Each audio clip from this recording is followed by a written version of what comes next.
Hey, what it is, YouTube. Welcome back to another one, and it's your boy R30, and we back, man, in the dungeon.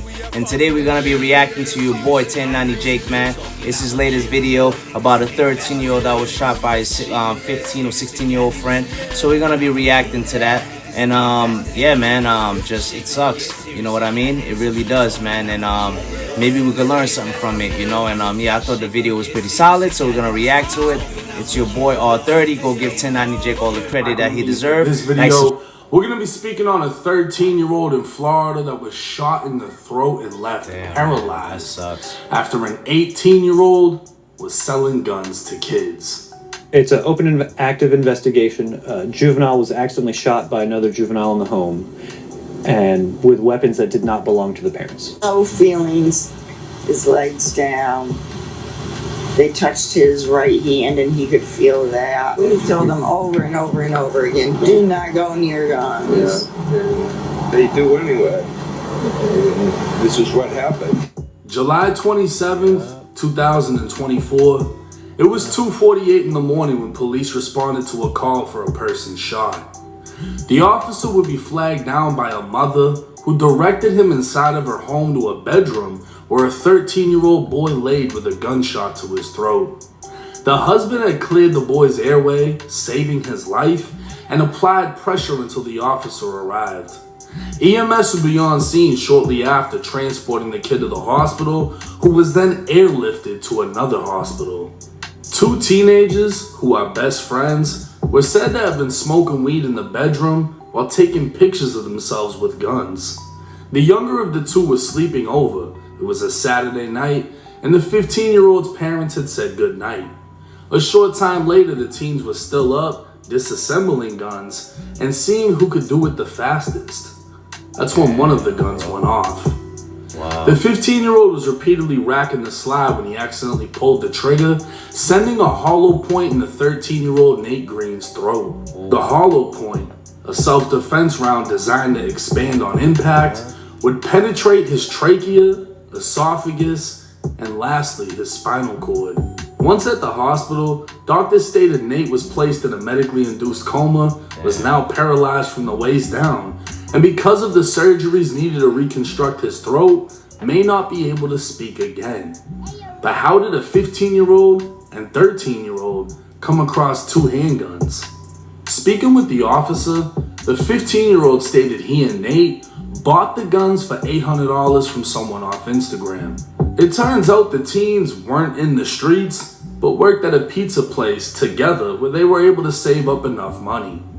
Officers would conduct a cell phone forensic search, finding texts between the 15-year-old and an 18-year-old identified as Skylar Snyder, who was already known to police and went by the name 448 Skylar on Instagram.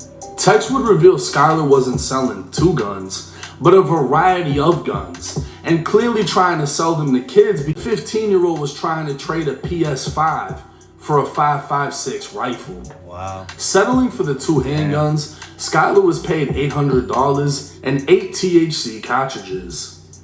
Officers also found messages from Instagram showing the day after the shooting, Skylar messaged the 15-year-old stating he had something for him. And since Skylar wasn't selling PS5s, it can be assumed he was selling another gun.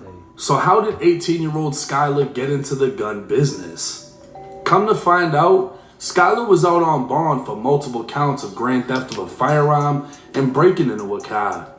In fact, it seemed to be his thing, that he'd break in and steal guns and then sell them through Instagram and Snapchat, leaving behind a trail of digital evidence, as every picture of every gun stolen in his cases have been recovered through Snapchat and Instagram warrants. So this mega mind looking dumbass decided to sell two guns to two kids who were trying to look cool and take pictures.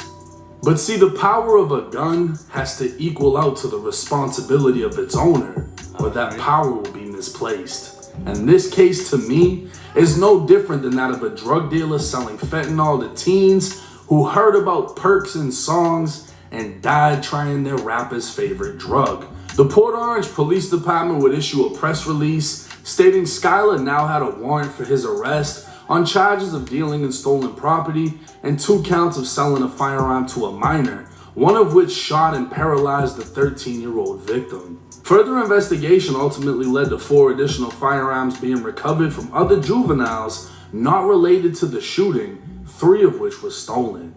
August 8th, 2024, Skyler would turn himself into police and was charged with armed burglary, 3 counts of grand theft of a firearm, 2 counts of selling a firearm to a minor, 2 counts of dealing in stolen property, and possession of a firearm by a minor.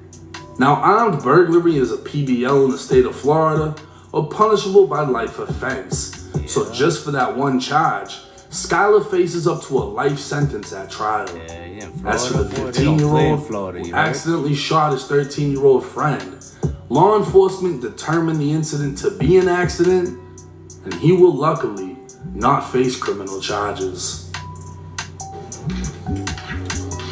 Just a few months after his 18th birthday, Skyler Snyder will begin adulthood behind bars for the time being. Selling a weapon to a minor, 2 counts of that. As he listened to the judge Thursday, Snyder shook his head in disagreement with what she was saying. He also appeared bothered by his picture being taken. He didn't say anything, So I'm going to leave that no bond on the warrant. but sobbed as he returned to the cold concrete walls of the county jail. Now, this video might not be the next drill rapper getting booked for a body or the next drill rapper getting killed over dissing people, but this video is very important. Why? For 2 major reasons. I had to call Skyler a dumbass because he made a dumbass decision, but I didn't really want to go in too hard on him or the 15-year-old that accidentally shot his friend, because he was really just trying to look cool, take pictures with guns, and had no business having those fucking guns. But see, the thing is, when I make these videos, I hope that some of y'all can relate to situations, because if you can relate, you can understand how lucky you are that you didn't end up like the people in the videos I make. And for me, I've been both Skyler and the 15-year-old. I was the kid breaking into houses and getting guns, selling these guns. I came down to Florida when I was 13. I turned 14, and I think by then I already came across a gun. You know what I mean? I had a situation where I accidentally let a gun off and it almost ended tragically. But luckily, nothing happened. It didn't hit anyone. I've been in both of these positions. I don't think flat out Skyler is a bad kid. He's breaking in this shit, he's getting guns, whatever. That doesn't mean he can't turn his life around, but Florida doesn't play. I have come across people in the Florida prison system, kids that got sentenced at 16, 17, 18 to 20, 25, 35 years for burglaries, just breaking into shit and stealing people's shit. And the fact that they got all these stolen guns connected to him, which means they're gonna connect him to the burglaries the guns came from, he might get smoked off of this one case at 18 years old and get a shitload of time. His life might be over with just off of this, and he's lucky because he really hasn't faced punishment for the shooting incident itself. It's just the fact that he provided the gun to a minor.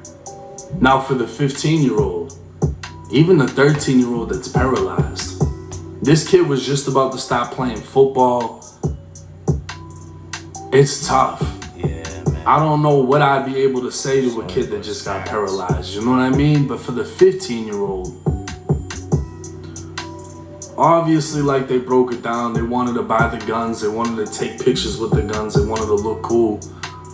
And an accident like this happens. Now, I'm gonna just piggyback off of what 1090 Jake just said, man. He ain't say nothing wrong. It's true, man. Like, I feel bad for this kid's parents. You know, us as parents, we could try to tell our kids, you know, stay away from certain things, and we could try our best to stay on their asses and make sure, you know, we try to know what they're doing. But kids get into kids. We're all kids. We know how you get down.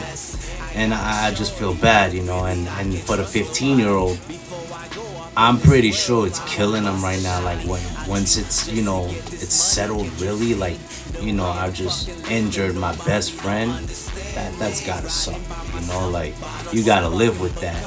And for the 18-year-old, he's just 18, you know, it sucks. I know people would want us to say more about that, but he's just 18. Like when you're 18, you think you know it all, you know. And with this new generation too, like living paper trail behind, doing things online, it just sucks, you know. And it sucks in all parties, right? Because the 18-year-old's parents, and he's losing his life. The 15-year-old, he's got to live with that, so that's mental imprisonment within itself. And then you know, the other one, the 13-year-old, that's just shot, laying in the hospital bed. Now he's in induced coma, and you know, it's a loss all the way around. No matter how you try to look at it, slice it and dice it, everybody lost in that situation. And to piggyback another thing he said that was so real is Florida don't play, man. When I moved to Florida from New York, I thought I was a bad kid in New York. I ain't seen nothing bad till I lived in Florida, man. And the reason they don't play with burglaries and all that, because home invasion, carjacking, all that is super high in Florida. Like when you jump off the porch in Florida, those are the things you get into. Aside just your little hustle on the side, is coming up things and flipping them, you know. And before you know it, you can get caught up in that life early in Florida. So I just feel bad for all parties. And I figure I would share that maybe a youngin' can see this and learn from it. Like, you know, hopefully they can learn and grow from it and stay away from that. And don't even attempt to be in that situation, because we're all fortunate every day. We're fortunate enough that we get to make decisions. We're not locked up where somebody's telling us what to eat, do that, this, that. Because when you get in there, when it's too late, you get in there with them killers that don't care. You're going to have to either become a killer yourself, or you're just going to be getting violated at all times. It's no joke. When I was in Stockade, Florida, locked up, it woke me up, man. It was a different way of living. And for me, jail sucks. I don't like being there. I don't want to be there. You know, it's not just surviving the other killers, whoever you're around. But you got the CEOs to survive. You got your freedom you letting go of. It really matters to some. I guess for some they can adapt. For those that love their freedom, man, it ain't for you. So I just figured I would share this video with y'all. It's your boy Tone, you know what I mean? Welcome to the dungeon. Like, subscribe, hit the notification bell. And yeah, man, hit me up in the comments. Let me know what y'all think. What more videos y'all want me to drop for you guys. What y'all want me to react to. It's your boy R30. Thanks for rocking out with me. And peace, y'all.